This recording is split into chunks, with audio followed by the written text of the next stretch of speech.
Hello, my name is Adrienne O'Neill, and I'm the diplomat in residence at the University of Michigan in Ann Arbor. One of the questions I hear most frequently from students and professionals considering careers in the Foreign Service is, what about the family? How do Foreign Service officers live and work abroad with their families? My reply is always that the Foreign Service is a family affair. And to illustrate this, I have asked 3 of the finest Foreign Service families to share with you their impressions of living and working with their families in foreign countries. The first episode features Sarah Horton and her spouse Michael Barrientos with images with their 2 sons, Charlie and Thomas. Let's take a look. My name is Sarah Horton, and this is my husband, Michael Barrientos. We have 2 young sons, Thomas, who's 3.5, and Charlie, who's 19 months. We're currently posted in Maputo, Mozambique. Maputo is our 3rd post. Our first was Algiers, where I was the Financial Management and Human Resources Officer for 1 year. Then we went to Lisbon, Portugal, where I spent 1 year in the Political and Economic section and a 2nd year as the Visa Officer in the Consular section. Now we're here in Maputo, where I'm the Consular Officer. Our son Thomas was born in Washington, D.C. before we went to Portugal, and our son Charlie was born in Lisbon just before we left for Mozambique. On a typical weekday here in Maputo, I go to work at the embassy in the morning. Throughout the day, I'll do everything from interviewing visa applicants and refugees to helping American citizens with a variety of services, including renewing passports, providing reports of birth abroad for U.S. citizens who are born in Mozambique, death certificates, crime victims assistance, and other services. I also manage a trilateral border security project with the Portuguese Embassy in Mozambique and the Mozambican Ministry of Interior. And I serve a variety of more mundane functions, such as being the state representative on the housing board. A typical day for me is taking our children to school. I'm the primary caregiver. I take them to their daycare center, to their preschool. After that, I typically will go and work on photography projects that I have going on. One photography project that I'm working on now has to do with coastal erosion. I've been documenting a 10-kilometer strip called the Marginal here in Maputo that is a perfect example of the coastal erosion problem within Africa. Michael teaches a photo class 1 night a week. Most of the students are expats. Some are U.S. mission members, others work at other embassies in Maputo, and some work at NGOs. In my previous life, I was a photo editor at the New York Times.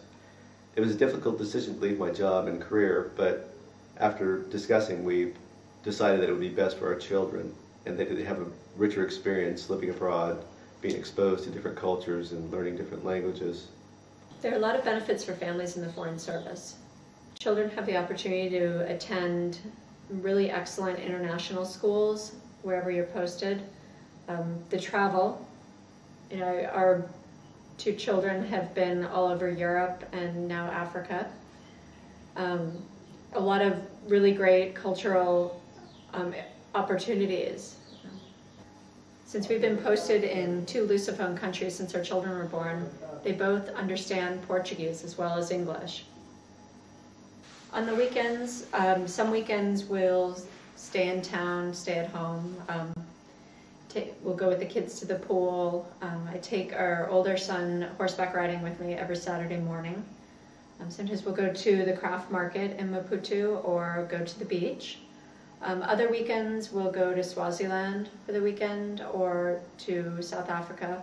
We frequently go to Kruger Park there, so our children have become very jaded at seeing lions and elephants and giraffes.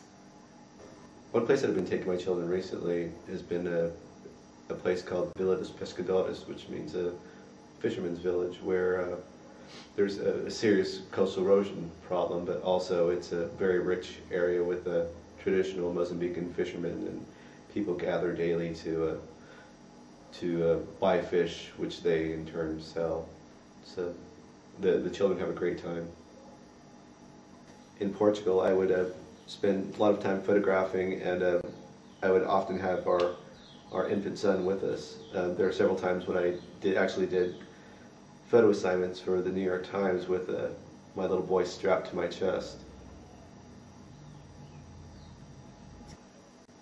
Living overseas, you definitely become more attuned to international problems. Spending 3 years here in Mozambique, we get to sort of learn the rhythm of everyday life in Mozambique and the problems that this country faces, and realize that there's a much wider world outside of what is covered by mainstream media in the US. I think the hardest thing about being in the Foreign Service is spending so much time so far from the rest of your family. Although I think it certainly makes them appreciate you more when you do go to visit. We felt that for our family, the advantages and opportunities for our children to grow up in the Foreign Service more than outweighed any negatives. Our children have amazing experiences every day that their peers in the US don't have.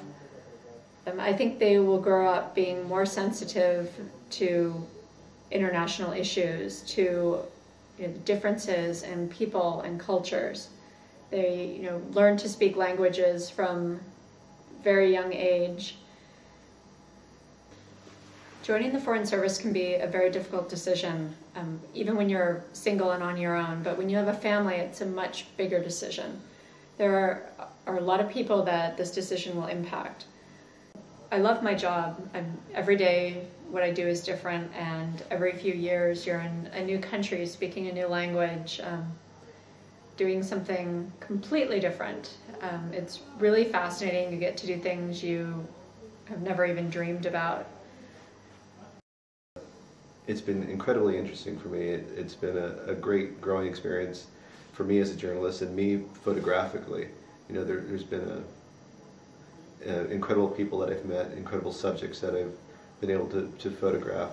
We've enjoyed our 6 years in the Foreign Service and the opportunities it's provided for our entire family, and we're looking forward to the rest of our time.